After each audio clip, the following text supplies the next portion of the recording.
आज हम डिस्कस करते हैं class 12th NCERT chapter 11 biotechnology principles and processes. तो ये जो चैप्टर है इसको हम डिस्कस करते हैं।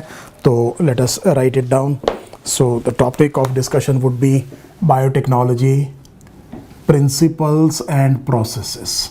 इस चीज़ को हम डिस्कस कर रहे हैं। तो हमेशा की तरह आप जानना चाहेंगे कि इसमें से इसकी वेटेज कितनी है। तो very commonly it is the number of question actually is 2 but they may be 3 as well. 2 से 3 क्वेश्चन आप इस पर्टिकुलर चैप्टर से एक्सपेक्ट कर रहे हैं। सो देखिए बड़े जो 2 से 3 क्वेश्चन हैं इनमें से मान लीजिए 3 आए तो 2 बड़े स्टीरियोटाइप्ड आएंगे, 2 आए तो 1 बड़ा स्टीरियोटाइप्ड आएगा। और जो अगला चैप्टर है खास तौर पे एप्लीकेशन वाला, उसमें कई बारी क्वेश्चन बाहर से भी आ सकता है। तो यहाँ पर वो क्वेश्चन थोड़ा सा एनसीईआरटी के बाहर से कभी कभी आ सकता है। अब मुझे ध्यान है एक बार उन्होंने किसी एक पर्टिकुलर रेस्ट्रिक्शन एंडोन्यूक्लियस के बारे में पूछ लिया था कि इसकी सीक्वेंस क्या है, और वो एंजाइम आपको पता नहीं होगा, वो आपकी एनसीईआरटी में कहीं भी नहीं है। अब मैं हर बार की तरह फिर आपसे ये कहूँगा कि let us not go after this elusive question first. पहले इस इल्यूसिव क्वेश्चन के पीछे नहीं जाते हैं, just do the basics first. पहले तो बेसिक्स कीजिए, उसके बाद में we have tried in our master class biology to get that elusive question as well, कि किसी तरह से कोशिश कर रहे हैं कि वो इल्यूसिव क्वेश्चन भी आ जाए अपनी थिंकिंग के हिसाब से कि क्या क्या चीज़ और आ सकती है। Yes, it may be possible कि स्टिल आफ्टर दैट ये हो सकता है कि कोई एक क्वेश्चन बिल्कुल बाहर से आ जाए। सो ये थोड़ा सा क्रिस्टल क्लैरिटी याद रखिए। ऐसा 90 क्वेश्चंस में से केवल पूरे 90 क्वेश्चंस में से 2-3 क्वेश्चन से ज़्यादा के साथ नहीं होगा, ये मैं आपको बता सकता हूं, जो बिल्कुल ही आपके देखे हुए ना हो।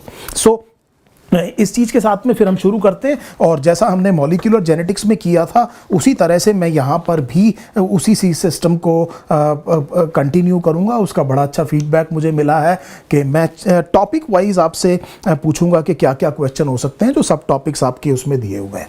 तो सबसे पहले तो मुझे ये बता दीजिए कि how will you define biotechnology. आप बायोटेक्नोलॉजी को डिफाइन कैसे करेंगे? तो पहली चीज़ तो ये हुआ कि मैंने यहाँ पर लिख दिया कि I must know What exactly is the definition। और मुझे ये बताइए कि ट्रेडिशनल बायोटेक्नोलॉजी भी कोई चीज़ होती है क्या, और मॉडर्न बायोटेक्नोलॉजी आप किसे कहते हैं? सो ट्रेडिशनल और मॉडर्न बायोटेक्नोलॉजी किसे कहते हैं? What exactly is a recombinant DNA technology? फिर दूसरा क्वेश्चन, जब मैंने रिकॉम्बिनेंट डीएनए टेक्नोलॉजी पूछा तो आपको इसकी डेफिनेशन आनी चाहिए। What exactly is a recombinant DNA?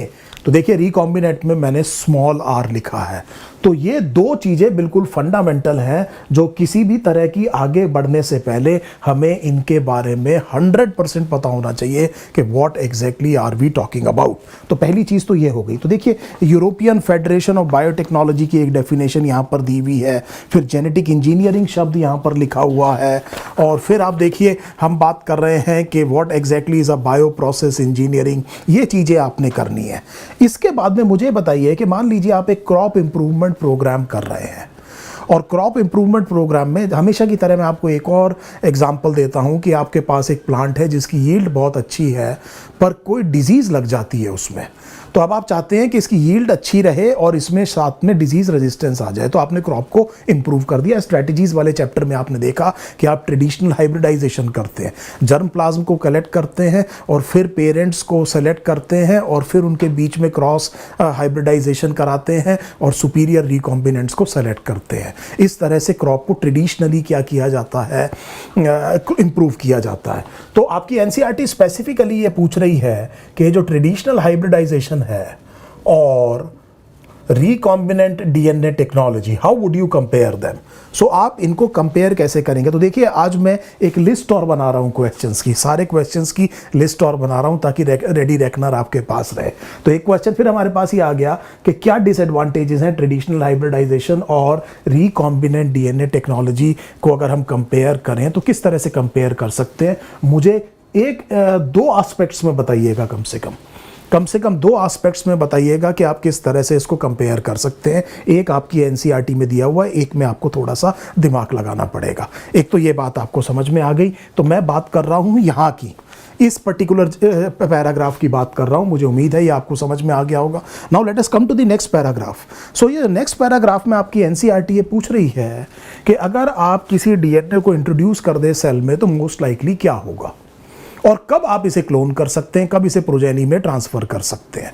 और यहाँ पर वो कंसेप्ट दे रहा है कि what exactly is a chromosome and what would a chromosome play a role in this particular recombinant DNA technology, where you want to insert a gene, the gene to be inserted into the genome of the recipient, and not only inserted, it must be cloned, it must be passed on to the progeny as well.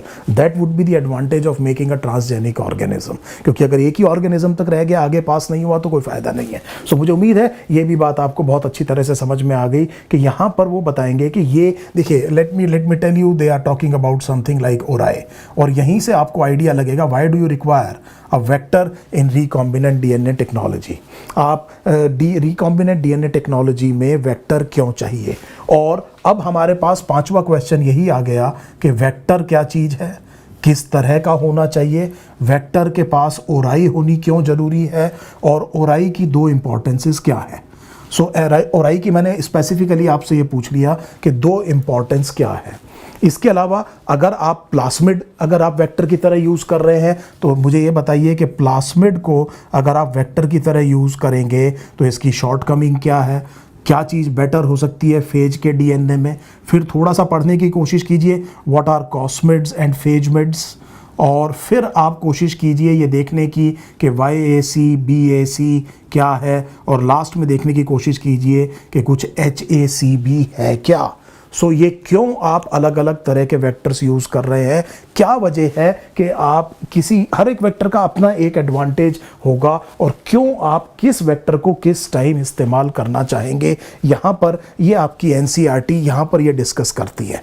इसके अलावा एक और चीज़ देखिए कि जो 1970s में दोनों scientist का नाम आ रहा है, कोहन एंड बॉयर, इन्होंने पहला क्या बनाया, रिकॉम्बिनेंट डीएनए बनाया, एक्सपेरिमेंट बनाया। अब आप मुझे बताएंगे कि what was that particular recombinant DNA exact experiment क्या था, किस बैक्टीरियम की जीन कहाँ पर, और एम्फीबियन की किसी जीन के साथ भी उन्होंने कोई छेड़छाड़ की थी क्या, तो वो पूरा एक्सपेरिमेंट आपको पता होना चाहिए। I will give you a word PSC101, इसके बारे में पता कीजिए कि ये क्या चीज़ है।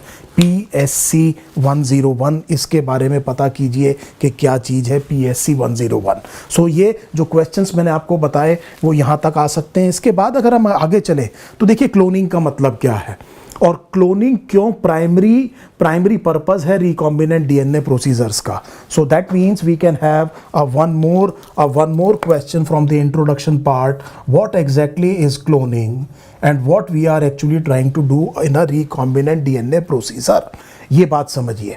इसके बाद में जो क्वेश्चन सबसे ज़्यादा आने के चांसेस हैं वो ये रहा 11.2, मतलब tools of recombinant DNA technology. और tools of recombinant DNA technology में सबसे पहले बात कर रहे हैं रिकॉम्बिनेशन एंजाइम रेस्ट्रिक्शन एंजाइम्स की। सो रेस्ट्रिक्शन एंडोन्यूक्लियेस बहुत ही कॉमनली आस्क्ड क्वेश्चन है, याद रखिए इसको बिल्कुल। आपको अगर ऐसा लगता है आपको आता है फिर भी एक बार कर लीजिए इसको। सो ये कुछ क्वेश्चंस जो मैं आपको बता रहा हूं जिसमें मैं बार बार मेरे ख्याल से हर एक वीडियो में एक शब्द इस्तेमाल करता हूं कि इस क्वेश्चन के आने की प्रोबेबिलिटी ज़रूरत से ज़्यादा है, तो आप थोड़ा सा ध्यान रखिए कि इस तरह के क्वेश्चन को आपको अच्छे से तैयार करना है, क्योंकि that you can not take it casually. और क्योंकि इनमें से आना है, आ गया और हमने तैयार नहीं किया तो बहुत बड़ी प्रॉब्लम हो जाएगी। तो अब हम आगे चलते हैं। सो जो नेक्स्ट सेट है उसमें पहला क्वेश्चन हमारे पास रेस्ट्रिक्शन एंजाइम्स के ऊपर क्वेश्चन आ गया कि what exactly is a restriction modification system. So मुझे ये बताइए रेस्ट्रिक्शन मॉडिफिकेशन सिस्टम किसे कहते हैं। मुझे अब आपने दो एंजाइम्स बताने हैं, व्हाट आर रेस्ट्रिक्शन एंडोन्यूक्लियेसिस। रेस्ट्रिक्शन एंडोन्यूक्लियेसिस मुझे बताइए व्हाट एग्जैक्टली दे डू, उनका एग्जैक्ट फंक्शन क्या है। मुझे ये बताइए किस चीज़ को काटते हैं, बिल्कुल स्पेसिफिकली बताइए किस चीज़ को काटते हैं। देखिए कुछ लोग कह देते हैं डीएनए, मैं कहता हूँ डबल स्ट्रैंडेड डीएनए, क्या दोनों में अंतर है? अच्छा, किसके डीएनए को काटेंगे ये भी मुझे बताइए, क्या कोई ट्रेडिशनल बाउंड्रीज हैं? दूसरी चीज़ मुझे ये बताइए कि ये कहाँ से काटते हैं इसको, क्या रैंडम काटते हैं? और अगर जिन एंजाइम्स की हम बात कर रहे हैं जो रैंडम नहीं काटते, वो कहाँ से काटते हैं और उनको कौन सा टाइप कहा जाता है? वो कौन से टाइप के रेस्ट्रिक्शन एंडोन्यूक्लियस हैं जो कि रिकॉम्बिनेंट डीएनए प्रोसीजर में आप अपनी जीन ऑफ इंटरेस्ट को पाने के लिए इस्तेमाल करना चाहेंगे? सो पहली चीज़ तो मुझे इतनी सी बात तो मैंने आपको रेस्ट्रिक्शन एंजाइम की डेफिनेशन में ही बता दी कि ये सब चीज़ें आपको आनी चाहिए। इसके अलावा फिर आपसे अगला क्वेश्चन मैं आपसे ये पूछूंगा कि इनको सिंथेसाइज कौन करता है? They are synthesized by, and if they are synthesized by something, then why does it synthesize it? ये इसको सिंथेसाइज क्यों करता है? तो कौन करता है रेस्ट्रिक्शन एंजाइम, आपने कहाँ से आइसोलेट किए, और जो ये करता है इस रेस्ट्रिक्शन एंजाइम को सिंथेसाइज क्यों करता है?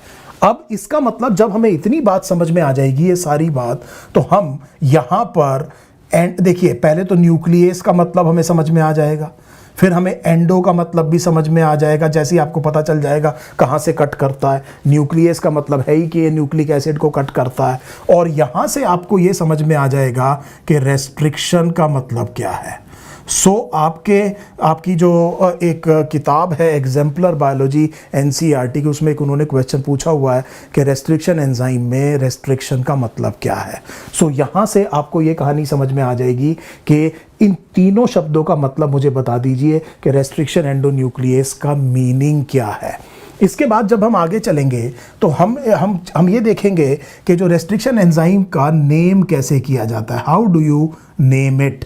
सो रेस्ट्रिक्शन एंजाइम का आप नाम कैसे रखते हैं? आपको पता होना चाहिए जीनस, वेदर पक्के तौर पे पता कीजिए कि नाम कैसे रखते हैं, कौन सा लेटर किस चीज़ को डिनोट करता है, कौन सा कैपिटलाइज्ड हो सकता है, कौन सा कैपिटलाइज्ड नहीं हो सकता, जो रोमन न्यूमरल है उसका मतलब क्या है। फॉर एग्जांपल अगर मैं ऐसे लिखता हूँ कि इको R1, सो इसका मतलब क्या है, एग्जैक्टली आपको पता होना चाहिए इसका मतलब क्या है। फिर इसके बाद में आपसे क्वेश्चन पूछेंगे कि इनकी रिकॉग्निशन सीक्वेंसेस के बारे में बताइए।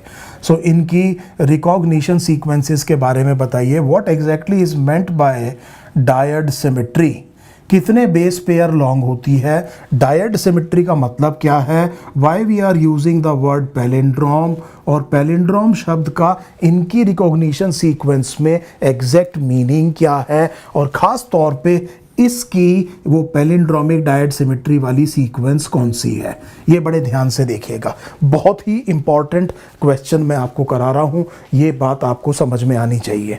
इसके बाद आप ये देखेंगे कि ये जो रेस्ट्रिक्शन एंजाइम है, कुछ एसिमेट्रिकल कट लगाते हैं, एसिमेट्रिकल कट लगाते हैं, कुछ सिमेट्रिकल कट लगाते हैं। तो हम ये पूछना चाह रहे हैं कि ऐसे रेस्ट्रिक्शन एंजाइम को आप क्यों यूज़ करना प्रेफर करेंगे जो एसिमेट्रिकल कट लगाता है। और एसिमेट्रिकल कट की वजह से आप जानते हैं कि स्टिकी एंड प्रोड्यूस होते हैं, और स्टिकी एंड प्रोड्यूस होने का क्या एडवांटेज कब हो सकता है। दो क्वेश्चन मैंने पूछ लिए कि स्टिकी एंड्स प्रोड्यूस होने का क्या एडवांटेज कब हो सकता है। सो ये बड़े ध्यान से समझिएगा इन चीज़ों को। सो यहाँ पर अब आपको एक और क्वेश्चन, लास्ट में आपको एक और क्वेश्चन वो पूछेंगे कि बैक्टीरिया अपने डीएनए को कैसे प्रोटेक्ट करता है अपने ही रेस्ट्रिक्शन एंजाइम से। How does bacteria protect its own DNA from the its own restriction enzymes. So that means protection, अपना सेल्फ प्रोटेक्शन कैसे करता है बैक्टीरिया। ये कुछ क्वेश्चंस आपके रेस्ट्रिक्शन एंजाइम से बनते हैं। मुझे उम्मीद है अब आपको ये सारे क्वेश्चंस अच्छे से समझ में आ गए होंगे। इसके अलावा क्योंकि हम टूल्स देखिए यहाँ पर अगर हम देखें बड़े ध्यान से, तो हाँ, एक और फैक्चुअल क्वेश्चन ये है कि वो कौन सा पहला टाइप 2 रेस्ट्रिक्शन एंडोन्यूक्लियस था जो कि रिकॉम्बिनेंट डीएनए प्रोसीजर्स में इस्तेमाल किया गया, डिस्कवर किया गया, और मुझे उसके सोर्स बैक्टीरियम का नाम बताइए, स्ट्रेन बताइए। बड़े इंपॉर्टेंट क्वेश्चन करा रहा हूँ आपको। मुझे उस बैक्टीरिया का जो सोर्स बैक्टीरिया है उसका नाम चाहिए और स्ट्रेन का नाम चाहिए। यहाँ पर अगर आप देखेंगे, अब अगर आप अपनी एनसीईआरटी पे नज़र डालें, मैंने आपसे कहा कि इसको एक बार देख लीजिए। आप देखेंगे कि this is what we have actually covered entirely. ये हमने पूरी तरह से क्या कर लिया है, कवर कर लिया है। This entire thing has been covered in totality. ये बात आपको बहुत अच्छे से समझ में आ गई। इसके बाद देखिए बहुत इंपॉर्टेंट चीज, जेल इलेक्ट्रोफोरेसिस के बारे में। The next question that would be on gel electrophoresis. मुझे बताइए इलेक्ट्रोफोरेसिस कहते किसे हैं। सो पहले मुझे प्रिसाइसली ये पता करना पड़ेगा कि इलेक्ट्रोफोरेसिस का मतलब क्या है। ये तो मेरे को समझ में आ गया कि इलेक्ट्रिक फील्ड का कुछ इम्पॉर्टेंस है और मैं मूव करा रहा हूँ मॉलिक्यूल्स को। तो मुझे ये बताइए कि आप जानते हैं कि किस किस पैरामीटर के ऊपर आप इसको इन मॉलिक्यूल्स को एक दूसरे से सेपरेट कर सकते हैं by making them move in an electric field. So we are looking at an important biochemical process or technology that is very commonly used in biochemistry. This is electrophoresis. So अब मुझे ये बताना है आपने कि DNA की fragments को आप किस बेसिस पर एक दूसरे से अलग करते हैं। क्या चार्ज पे कर सकते हैं? जितने भी रिजल्टेंट डीएनए फ्रेगमेंट्स होंगे सब पर नेगेटिव चार्ज होगा, ये याद रखिएगा। तो साइज पर करेंगे, ये चीज़ मैं अपनी तरफ से आपको बता रहा हूँ, हमेशा याद रखिएगा। हाँ, ऐसा नहीं है कि केवल साइज ही इस्तेमाल होता है जेल इलेक्ट्रोफोरेसिस में, आप चार्ज पे भी कर सकते हैं, लेकिन यहाँ तो सारी फ्रेगमेंट्स एक ही चार्ज के ऊपर है। सो इसलिए इनको सेपरेट करने के लिए आपको साइज इस्तेमाल करना पड़ेगा। फिर जहाँ पॉइंट ऑफ इंट्रोडक्शन है, सो देखिए अब हम ये कह रहे हैं कि what is the criteria on which you are using it. फिर मुझे बताइए AGE, एगार जेल इलेक्ट्रोफोरेसिस में एगार क्या है, and why are you using agar here, what is the advantage of agar being used here, and try to understand this particular technique as well. What exactly is PAGE, polyacrylamide gel electrophoresis? ये क्या है, किस condition में आप एगार gel electrophoresis करेंगे, किस में आप एज या पेज करेंगे, ये थोड़ा सा कोशिश करिए। उसके बाद में आप मुझे ये बताइए कि एक क्वेश्चन आपकी एनसीईआरटी कहती है कि अगर यहाँ पर ये जो वेल्स हैं जिसमें आप डीएनए फ्रेगमेंट्स को इंट्रोड्यूस कर रहे हैं, यहाँ आपने इलेक्ट्रिक फील्ड लगाया, तो साइज के हिसाब से किस तरह से मूवमेंट होती है, बड़ी फ्रेगमेंट्स कहाँ होंगी, छोटी फ्रेगमेंट्स कहाँ होंगी, ये बड़ा सिंपल क्वेश्चन है। उसके बाद में आपकी एनसीईआरटी कहती है कि अगर आपने डीएनए को देखना है तो ऐसे नहीं दिखेगा, आपको इसको स्टेन करना पड़ेगा, और वो स्टेन है इथिडियम ब्रोमाइड। सो स्टेन है इथिडियम ब्रोमाइड, और मैंने एक बड़ा स्पेसिफिक क्वेश्चन आपसे मास्टर क्लास में पूछा है कि इथिडियम ब्रोमाइड में ऐसी क्या खास बात है कि अगर आप डीएनए को उससे स्टेन करते हैं तो देख पाते हैं, खास तौर पे अगर आपने यूवी लाइट को इसको एक्सपोज किया। सो आपको मुझे ये बताना है एग्जैक्टली कि इथिडियम ब्रोमाइड करता क्या है। दूसरी चीज, why we are using UV light, what big advantage it gives. Then the final, a very important term would be illusion. What exactly is an illusion? So एक तो ये सारी की सारी चीज़ें, अब देखिए this is very very simple, आपके सामने बहुत सारे जो है क्वेश्चंस आते जा रहे हैं, एक एक पैराग्राफ मैं आपके सामने बताता जा रहा हूँ। देखिए यहाँ पर जेल इलेक्ट्रोफोरेसिस है, यहाँ पर इथिडियम ब्रोमाइड, और इल्यूशन के बारे में हम दूसरे टूल पर आ रहे हैं, what exactly is a cloning vector.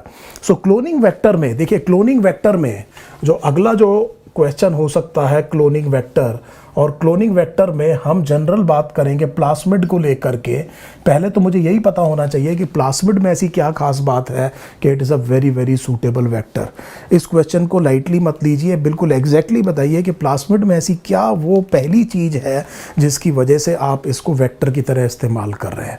सो बहुत सारे कैरेक्टर्स हो सकते हैं प्लास्मिड के जो डिज़ायरेबल हो, लेकिन मुझे वो बताइए which is the most essential. फिर मुझे ये बताइए कि ये ओराई की इंपॉर्टेंस क्या है, मैं खुद ही आंसर दे रहा हूँ, ये ओराई की इंपॉर्टेंस क्या है। और ओराई की वजह से डीएनए ना केवल रेप्लिकेट करेगा, जिसकी वजह से आप जीन ऑफ इंसर्ट को क्या कर पाएंगे, क्लोन कर पाएंगे। It is an important concept, इसलिए मैं खुद ही इसको एक्सप्लेन कर रहा हूँ कि ओराई की वजह से ही डीएनए रेप्लिकेट करेगा, बिना ओराई के करेगा नहीं। फिर हमने ये कहा कि ये इस, और फिर आप अपने जीन को क्या कर सकते हैं, क्लोन कर सकते हैं, क्योंकि ये डीएनए रेप्लिकेट करेगा तो इसमें इंसर्टेड आपका डीएनए भी क्या करेगा, रेप्लिकेट करेगा। And that is the primary purpose of the recombinant DNA procedure. दूसरी चीज, मुझे ये बताइए कि ओराई कॉपी नंबर ऑफ डीएनए के साथ में कैसे कोरिलेटेड है और इसका एग्जैक्ट मतलब क्या है। सो ये दो क्वेश्चन मुझे ओराई पे पता होने चाहिए, and it would be good if you know about ori C. E coli में अगर आप थोड़ा सा ओराई सी के बारे में पता करें कि एग्जैक्टली ओराई सी क्या चीज़ है। दूसरी चीज़, व्हाट इज देखिए, सो ये जो सेलेक्टेबल मार्कर है, ये जो ओरिजिन ऑफ रेप्लिकेशन है, इसके बारे में हमने यहाँ पर बात कर दी। अब हम दूसरी बात पहले क्लोनिंग साइट की करेंगे। सो क्लोनिंग साइट की बात करेंगे। So what are exactly multiple cloning sites. So cloning site किसे कहते हैं और मल्टीपल क्यों, और मल्टीपल का मतलब क्या है। क्या आप ये कह रहे हैं कि बहुत सारे रेस्ट्रिक्शन एंजाइम्स की एक ही साइट हो?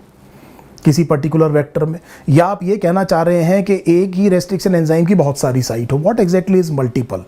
So why is it desirable that your plasmid or your vector should have a recognition sequence of many restriction endonucleases, but for each restriction endonucleases there should be a single one? So मुझे बताइए कि अगर मैं circular DNA को एक ही जगह से काटूंगा तो उसके कितने टुकड़े हो जाएंगे? सो ये चीज़ आपने मुझे बतानी है। सो मुझे समझ में आ गया कि मल्टीपल क्लोनिंग साइट किसे कहते हैं और इसकी इंपॉर्टेंस क्या है। यहाँ पर आप डीएनए को इंट्रोड्यूस करके आप इंसर्ट करेंगे और यहीं पर वो जगह है जहाँ पर वो अपने आप को क्लोन करेगा, और इसके लिए आपको वेक्टर डीएनए को कट करना पड़ेगा, और वो कट करना पड़ेगा रेस्ट्रिक्शन एंजाइम से, और इसलिए उसकी रिकॉग्निशन सीक्वेंस चाहिए। फिर मुझे बताइए कि why do you require a selectable marker? Why do you require a selectable marker? और सेलेक्टेबल मार्कर क्या चीज़ है, कौन से स्पेसिफिक स्टेप में आपको मदद करेगा, और मुझे एग्जैक्टली ये बताइए कि why antibiotic resistance genes, why antibiotic resistance genes are used as selectable marker and why PBR322। देखिए ये डायग्राम आपको घोट देना है, तो रटने का मतलब ये होता है कि आपने घोट देना ये वाला डायग्राम। देखिए बड़े ध्यान से, किसी भी दिन एग्जाम में ये डायग्राम सीधा बना हुआ आएगा। ये जो पर्टिकुलर डायग्राम आपको दिखा रहा हूँ मैं, ये फिगर 11.4 है, और कोई भी चीज़ आपसे पूछ लेंगे इसमें ROP का क्या मतलब है, इसमें BAM-H1 की साइट कहाँ पर है, इसमें EcoR1 की साइट है कि नहीं, PST का मतलब क्या है, PPVU का मतलब क्या है, SAL का मतलब क्या है, ये सारे बैक्टीरिया के नाम आपको पता होने चाहिए। ऐसा नहीं कि आपको कंसेप्ट ही कंसेप्ट आ गए, आपको कुछ चीज़ें याद भी करनी पड़ेंगी, otherwise you are not prepared and it will become a very massive job.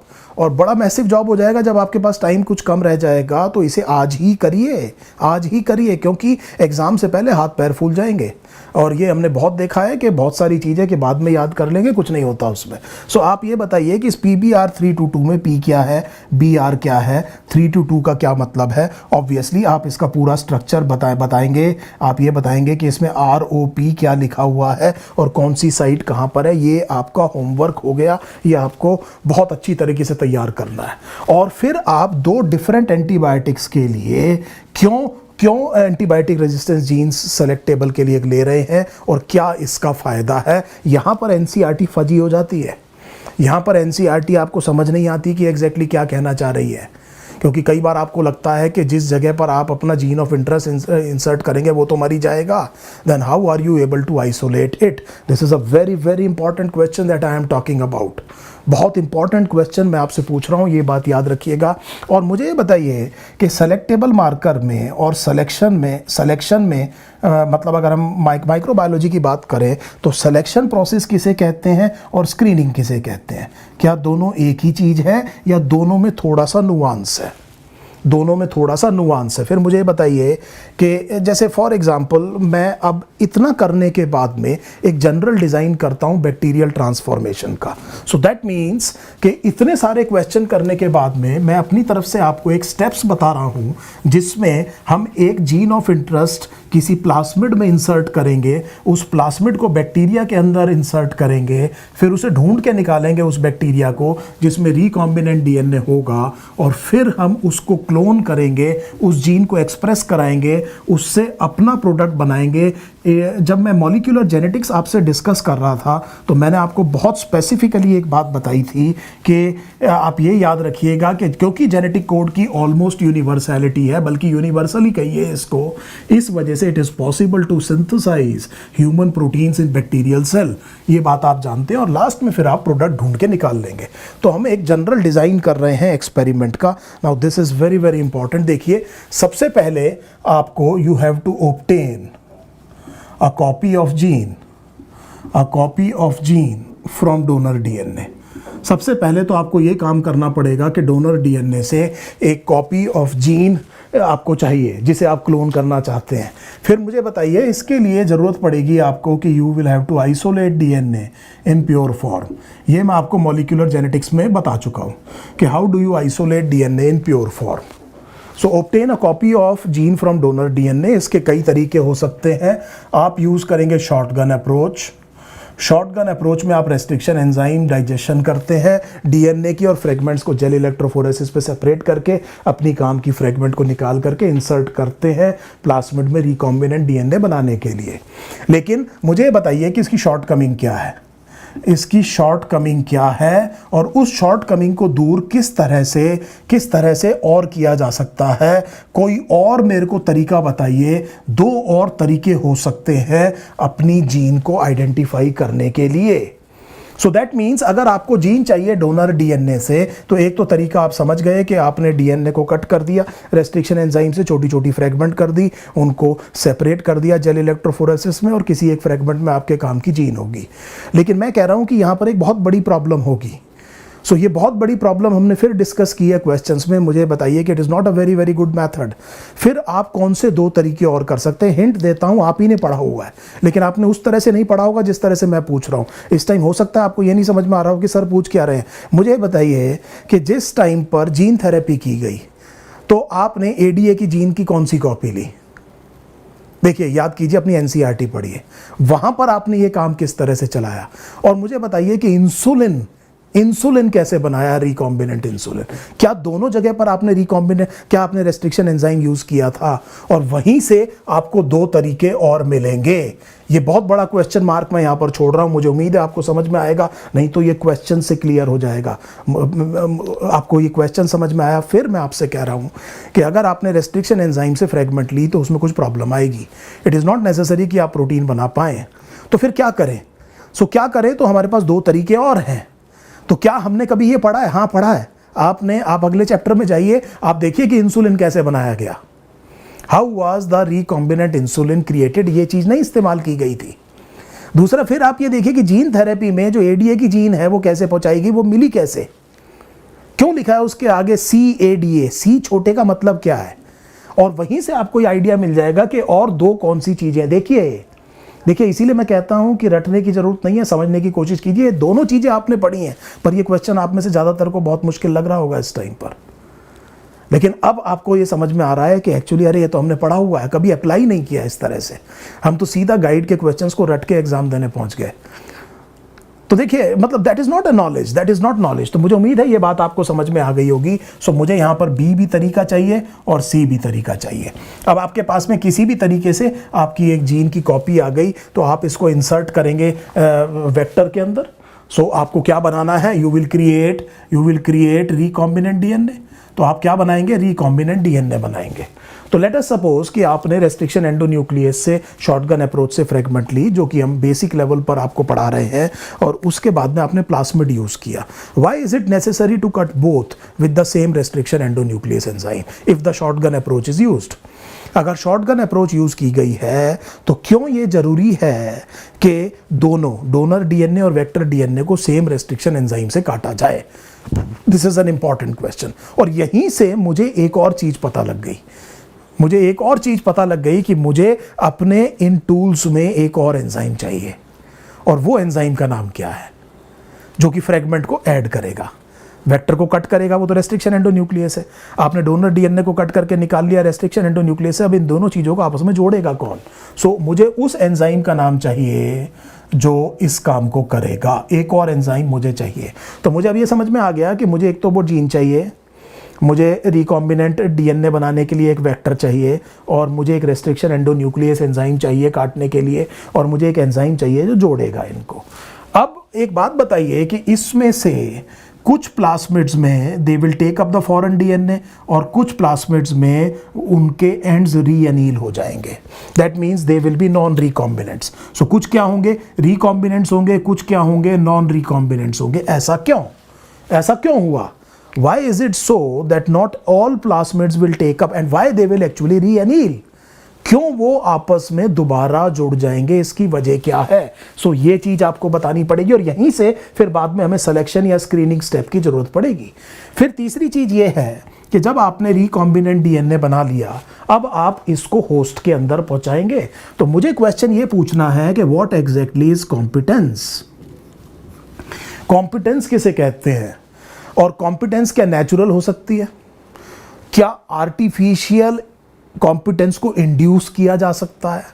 Induce करने के लिए कौन सा डाइवेलेंट कैटायन चाहिए, हीट शॉक और इलेक्ट्रिक शॉक का स्पेसिफिक रोल क्या है। सो ये सारे के सारे क्वेश्चन मुझे बिल्कुल एग्जैक्ट चाहिए। What exactly is competence, how the competence is induced, what specifically is the role of divalent cation, what is the role of brief heat shock and brief electric shock, what exactly is electroporation। और उसके बाद में आपने इस recombinant DNA को इस competent host में पहुंचा दिया। इस रिकॉम्बिनेंट डीएनए को आपने कॉम्पिटेंट होस्ट में पहुंचा दिया, ये काम आपने किया। उसके बाद में फोर्थ क्वेश्चन ये आएगा कि आप ढूंढ के कैसे निकालेंगे। यहां पर आप सिलेक्शन करेंगे या आप स्क्रीनिंग करेंगे। अब मुझे ये बताइए कि सिलेक्शन में ये जो रेप्लिका प्लेटिंग की बात हो रही है, इसका मतलब क्या है। प्लेटिंग से आप कैसे पता कर सकते हैं, how can you isolate the recombinant transformants. देखिए इसके बाद में आपके पास दो तरह, और एक और चीज़ यहाँ पर एक क्वेश्चन ये आएगा कि कॉम्पिटेंस की ज़रूरत क्या है, क्यों डीएनए डायरेक्टली टेकअप करके बैक्टीरियल सेल ट्रांसफॉर्म नहीं हो सकता। वो दो वजह क्या है, डीएनए में प्रॉब्लम क्या है कि कई बारी कॉम्पिटेंस को इंड्यूस करना पड़ता है, और नेचुरल कॉम्पिटेंस का कोई एग्जांपल आपने कभी पढ़ा है। इसके बाद में हमने ये कहा कि जब आप सिलेक्शन करेंगे तो आपको यहाँ पर दो तरह के बैक्टीरिया होंगे, एक ट्रांसफॉर्मेंट एक नॉन ट्रांसफॉर्मेंट। ट्रांसफॉर्मेंट दो होंगे, रिकॉम्बिनेंट और नॉन रिकॉम्बिनेंट। आपको ये ढूंढ के निकालना है, आप इन्हीं को क्लोन करना चाहेंगे। और इसके आपने सिलेक्शन किया, सिलेक्शन में आपने एंटीबायोटिक रेजिस्टेंस जीन इस्तेमाल करी, और इसको प्लेटिंग से कैसे पहचाना, एग्जैक्टली क्या स्टेप्स हैं वो जिससे आपने इसको पहचाना। स्क्रीनिंग में जैसे फॉर एग्जांपल आपने बीटा गैलेक्टोसाइडेज की जीन इस्तेमाल करी, how does it help you to understand, इसकी इंसर्शनल इनएक्टिवेशन किसे कहते हैं। टर्म क्या आ गई, इंसर्शनल इनएक्टिवेशन। तो आप इधर भी इंसर्शनल इनएक्टिवेशन कर रहे हैं, दोनों में आप क्या कर रहे हैं, इंसर्शनल इनएक्टिवेशन कर रहे हैं। ये कैसे आपको सिलेक्शन और स्क्रीनिंग में मदद कर रहा है। What exactly is X gal, what exactly is X-gal, what is the color of indoles, what is the color of indoles, and how do you differentiate recombinant colonies and non-recombinant colonies with the help of beta galactosidase। इसके अलावा एक और तरीका है, what exactly is a reporter gene, reporter gene क्या है, reporter enzyme क्या है, और किसी एक आध का नाम बताइए। ग्रीन एल्गी से आप ले सकते हैं फ्लोरोसेंट प्रोटीन की जीन ले सकते हैं। मुझे बताइए ल्यूसीफेरिन क्या चीज़ है, what exactly is luciferin and what luciferase enzyme may actually do to help you in achieving this particular process। बहुत इंपॉर्टेंट क्वेश्चंस यहाँ से आ गए। अब आपने जीन को क्लोन करना है, next step would be clone the gene. उसके लिए कुछ नहीं, आपने बैक्टीरिया को कल्चर करना है। आप जानते हैं बैक्टीरिया कल्चर होगा, रेप्लिकेट करेगा, तो आपकी जीन भी रेप्लिकेट करेगी। रेप्लिकेट इसलिए करेगी क्योंकि जिस वेक्टर में आपने डाला है उसके पास हो रही है, और इसकी मल्टीपल कॉपीज बनेगी। बहुत टाइम में आप बैक्टीरियल सेल इसलिए इस्तेमाल कर रहे हैं क्योंकि उसका सिंपल वजह यह है कि rate of replication eukaryotic cell से बहुत ज़्यादा है। इतनी बात आपको समझ में आ गई है जो क्लोन के बारे में मैंने आपसे कहा। उसके बाद में आपने जीन एक्सप्रेशन को इंश्योर करना है। अब आप ये चाहते हैं कि जब बहुत जीन की कॉपी हो गई तो जीन एक्सप्रेस तो करे। हमने मॉलिक्यूलर जेनेटिक्स में समझा है जीन एक्सप्रेशन किसे कहते हैं, और आपको इसके लिए स्विच ऑन करना पड़ेगा प्रमोटर। आपको स्विच ऑन करना पड़ेगा प्रमोटर के बारे में मैं आपको बहुत ज़्यादा डिटेल में बताया था मॉलिक्यूलर जेनेटिक्स में कि याद रखिएगा प्रमोटर बहुत इंपॉर्टेंट रोल प्ले करता है। कैसे करते हैं ये बताइए। और उसके बाद में आपने डाउनस्ट्रीम प्रोसेसिंग करनी है। आपने डाउनस्ट्रीम प्रोसेसिंग करनी है कि आपने अपना प्रोडक्ट निकाल लेना है। देखिए एक डाउनस्ट्रीम प्रोसेसिंग बायोसिंथेसिस के बाद की सारी स्टेजेस है। बहुत ध्यान से मेरी बात सुनिए। मैंने आपसे ये कहा कि डाउनस्ट्रीम प्रोसेसिंग का मतलब ये है कि बायोसिंथेसिस, देखिए आप यहाँ पर सिंथेसिस कर रहे हैं चीज़ का, उसको छोड़ के जो बाकी काम कर रहे हैं वो किस में आता है, डाउनस्ट्रीम प्रोसेसिंग में आता है। इसमें क्या क्या चीज़ें आ जाएंगी, इसमें आ जाएगा removal of insoluble contaminants. Removal of insoluble contaminants आपको करना पड़ेगा। आपको देखिए इसके बाद आपको प्रोडक्ट का आइसोलेशन करना पड़ेगा। There is a word which is called as product isolation. और उसके बाद आपको प्रोडक्ट प्यूरिफिकेशन करना पड़ेगा। क्या मैं एक ही बात कह रहा हूँ या दो अलग अलग बातें कह रहा हूँ? एक तरफ मैं आइसोलेशन कह रहा हूँ, एक तरफ प्यूरिफिकेशन कह रहा हूँ, दोनों में अंतर क्या है। और फिर हम ये कह रहे हैं कि प्रोडक्ट की पॉलिशिंग करनी पड़ेगी, प्रोडक्ट की आपको पॉलिशिंग करनी पड़ेगी। और ये जो बायोसिंथेसिस है ये आप बायो रिएक्टर्स में कर रहे हैं। एक्चुअली इनका मतलब क्या है, which is the most common type of bio reactors, इसका मतलब क्या है। और मुझे ये बताइए कि इनमें जो स्पार्जर्स होते हैं और बैफल्स होते हैं उनका काम क्या है और फोम क्यों नहीं बनने देना, and how do you ensure to prevent the problem of feast and famine. और मुझे ये बताइए कि फेड कल्चर क्या है, फेड बैच कल्चर क्या है, और से फॉर एग्जांपल कंटिन्यूअस कल्चर क्या है, कंटिन्यूअस या बैच कल्चर क्या है, या बैच कल्चर क्या है, कंटिन्यूअस कल्चर क्या है, फेड कल्चर क्या है, फेड बैच कल्चर क्या है। ये सारे के सारे डिफरेंट तरह के कल्चर बायो रिएक्टर किसे कहते हैं। सबसे कॉमन बायो रिएक्टर कौन सा है, आपकी एनसीईआरटी में 2 का डिज़ाइन बना हुआ है। स्पार्जर क्या रोल प्ले करता है, बैफल क्या रोल प्ले करता है, फोम कैसे नहीं बनने देना, टेम्परेचर कैसे मेंटेन करना है, क्योंकि अल्टीमेटली बायो रिएक्टर्स में बहुत ज़्यादा लेवल पर केमिकल रिएक्शंस हो रहे हैं। तो आइडियल आपको कंडीशंस प्रोवाइड करनी पड़ेगी, क्योंकि भूलिए नहीं कि इसके अंदर माइक्रोब है। माइक्रोब बहुत ज़्यादा टॉलरेंट नहीं होगा। अगर आपने प्रॉब्लम क्रिएट कर दी, एनवायरनमेंट को ढंग से मेंटेन नहीं किया, तो वो माइक्रोब मरेगा और यील्ड पर असर आएगा। और ये सारी की सारी प्रॉब्लम, फीस्ट एंड फेमिन, ये सारी चीज़ें जो मैंने आपको बताई आप कैसे करते हैं। और ये जीन एक्सप्रेशन देखिए, उसके बाद में जो डाउनस्ट्रीम प्रोसेसिंग में please try to understand exactly what is removal of insoluble contents, what is meant by product isolation, what exactly is pure product purification, and what exactly is product polishing. So देखिए अब हमने करा क्या है यहाँ पर। सो हमने यहाँ पर ये तीनों काम कर दिए हैं। यहाँ से यहाँ तक मैंने आपको पूरा बता दिया है, अभी मुझे ये बताना है। उसके बाद में कॉम्पिटेंस मैंने आपको बता दिया है, आइसोलेशन ऑफ जेनेटिक मटेरियल हम कर चुके हैं। इसके अलावा cutting of DNA at specific location हम कर चुके हैं। Insertion of recombinant DNA into host हम कर चुके हैं। Obtaining the foreign gene product हम कर चुके हैं। और देखिए ये वो बायो रिएक्टर से हम कर चुके हैं, और डाउनस्ट्रीम प्रोसेसिंग हम कर चुके हैं। तो बैक्टीरियल ट्रांसफॉर्मेशन के कंटेक्स्ट में मैंने आपको करीब करीब सारे के सारे आपको प्रोसेसेस बता दिए हैं। सो अब जो इस चैप्टर में बच जाता है वो 2 चीज़ें बच जाती हैं, उनको हम जल्दी से एक बार बेसिकली रिवाइज कर लेते हैं। एक ये कि आप प्लांट सेल्स को कैसे ट्रांसफॉर्म करेंगे, दूसरा एनिमल सेल्स को कैसे ट्रांसफॉर्म करेंगे, और पॉलीमरेज चेन रिएक्शन क्या है और उसकी इंपॉर्टेंस क्या है। सो ये जो 3 छोटे टॉपिक बच गए हैं, मैं अभी आपके साथ इसको डिस्कस करता हूँ। एंड थोड़ा सा पहले इसको रब कर लूँ, इसमें काफ़ी मेहनत लग रही है, आप देख ही रहे होंगे। सो let me stop speaking right now for a moment and concentrate on one job at a time. So this is something very unusual type of markers I have selected. They are leaving their prints and very difficult to remove. So देखिए, so हमने ये कहा कि how do you transform a plant cell? So plant cell transformation कैसे किया जाता है? तो बड़ा आसान काम है। आप मुझे ये बताइए कि व्हाट एग्जैक्टली इज, एक तरीका तो है एग्रोबैक्टीरियम ट्यूमोफेसियंस, एक तो तरीका ये है। अब हमें ये देखना है कि एग्रोबैक्टीरियम ट्यूमोफेसियंस मिलता कहाँ है, अफेक्ट किसको करता है, किस तरह के प्लांट्स को इन्फेक्ट करता है, कौन सी डिजीज कॉज करता है। सो हमने ये कहा कि कहाँ मिलता है, वेयर इज इट फाउंड, और किसको इन्फेक्ट करता है, और क्या कॉज करता है, कौन सी डिजीज कॉज करता है, ये मुझे आपने बताना है। फिर मुझे बताइए कि प्लांट सेल को ट्रांसफॉर्म करने के लिए क्या इसके पास कोई प्लास्मिड है, मुझे ढंग से बताइए टीआई प्लास्मिड किसे कहते हैं, और इसमें इस डीएनए का स्पेसिफिक रोल क्या है। What exactly is the specific role of tDNA and what does this T stand for?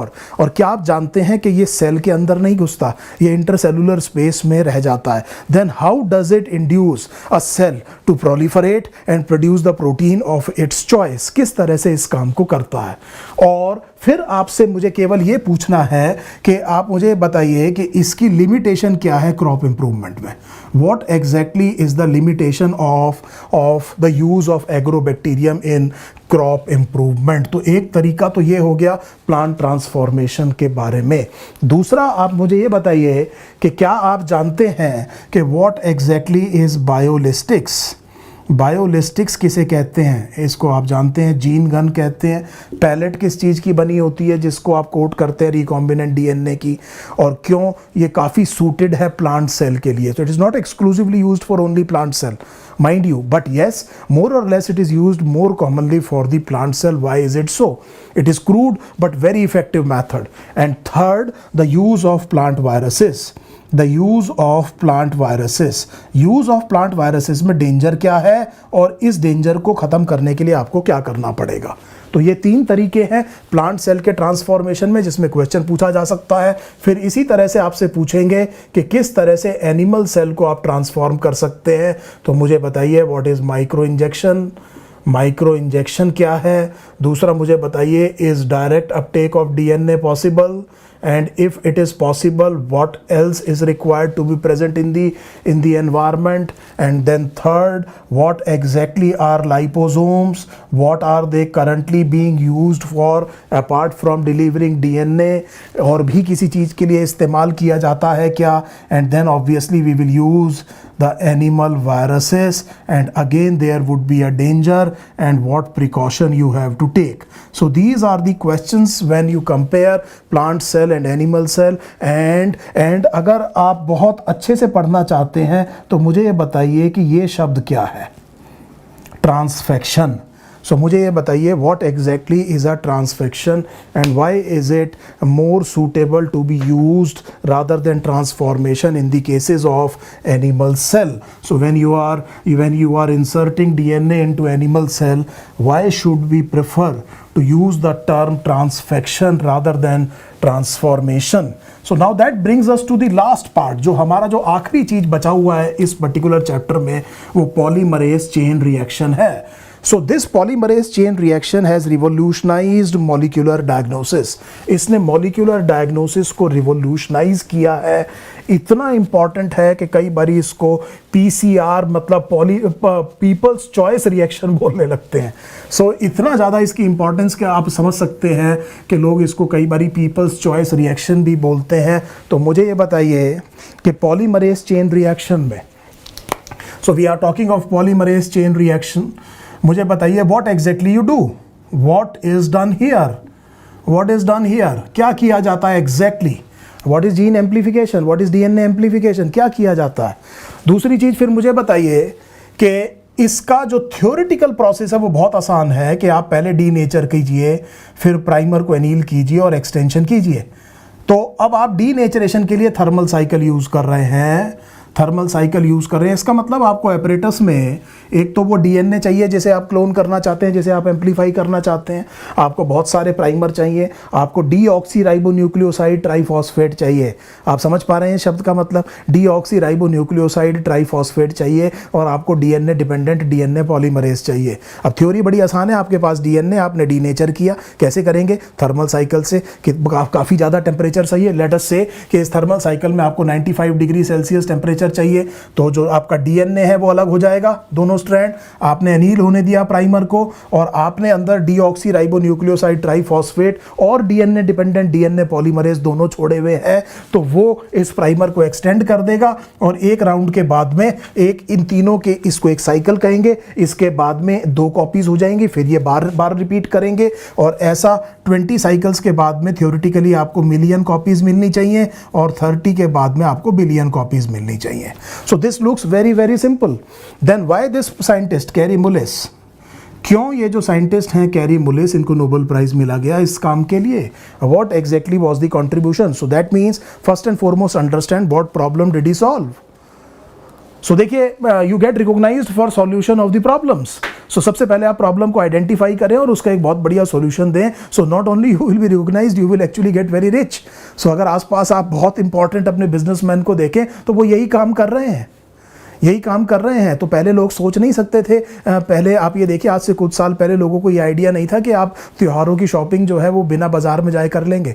आप अपने दादा दादी से पूछिए, वो इस चीज़ को रिडिकुलस करेंगे, कहेंगे कि घर बैठे क्या हो सकती है, शॉपिंग हो सकती है, जब तक चीज़ को देख ना लें, हाथ ना लगा लें, ये ना लगा लें तब तक। लेकिन आप देखिए अमेज़ॉन क्या कर रहा है, ठीक है, आपके घर तक डिलीवरी कर रहा है। लोग त्योहार तक की शॉपिंग घर बैठे हुए कर रहे हैं। Can you imagine the impact they have created. So ये जो एक नॉवेल्टी है आइडिया की, ये जो इनोवेशन है, ये जो प्रॉब्लम सॉल्विंग स्किल है, ये आपको रिकॉग्नाइज भी कराती है और रिच भी बनाती है। सो ये बात याद रखिएगा। कैरी मुलिस ने ये समझ लिया था कि इसमें प्रॉब्लम क्या आ रही थी। इसमें प्रॉब्लम आ रही थी कि वो डीएनए डिपेंडेंट डीएनए पॉलीमरेज जो कि एक एंजाइम है, वो डीनेचर हो जाएगा जब भी आप थर्मल साइकिल यूज़ करेंगे। अब एक तो ये रिडिकुलसली स्लो हो जाएगा और बहुत कॉस्टली हो जाएगा अगर आपको बार बार क्या ऐड करना पड़ रहा है, डीएनए डिपेंडेंट डीएनए पॉलीमरेज। तो फिर मुझे बताइए कि क्या सॉल्यूशन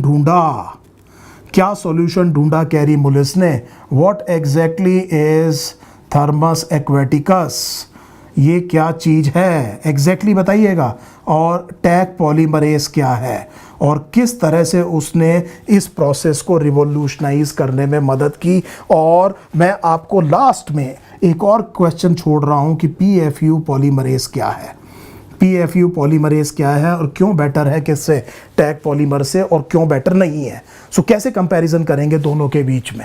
अब आपको ये समझ में आ गया कि आपने यहाँ पर टैग पॉलीमरेज इस्तेमाल किया और आपने थर्मल साइकिल 95 डिग्री सेल्सियस पे, annealing of primer is around 55 degree Celsius and the optimum temperature at which tag polymerase works is 72 degree Celsius. So this is how the temperature is varied during a cycle and this is how the amplification of DNA is brought about. And finally you must tell me that what exactly is the application of PCR in molecular diagnosis.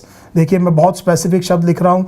Molecular diagnosis में इसकी specific application क्या है, इसकी specific application किस तरह से है, से फॉर एग्जांपल फोरेंसिक में। और एक और आप चीज़ पता करिए फोरेंसिक्स में, और एक और चीज़ पता कीजिए कि क्या हम प्रिवेंटिव मेडिसिन में भी इसका इस्तेमाल कर सकते हैं। सो क्या हम ये पता कर सकते हैं कि कोई म्यूटेशन हो रही है तो कितना रिस्क है किसी आदमी को फ्यूचर में कैंसर डेवलप होने का।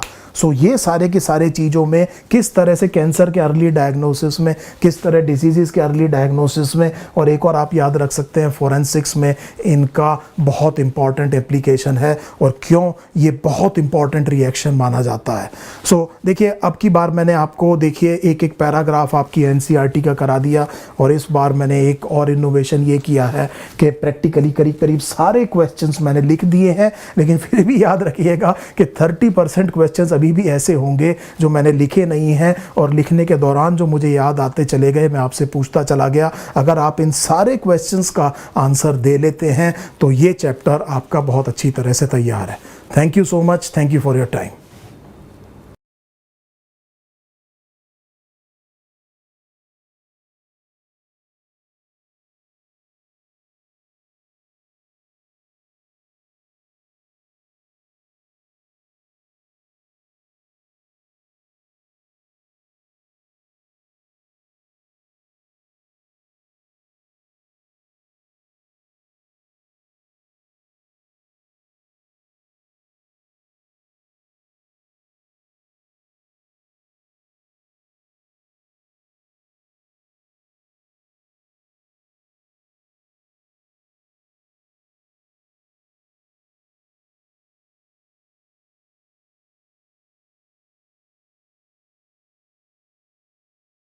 प्ले स्टोर पे जाइए, नीट प्रेप टाइप करिए और नीट प्रेप का ऐप इंस्टॉल कीजिए और आज ही मास्टर क्लास से प्रैक्टिस करना चालू करिए।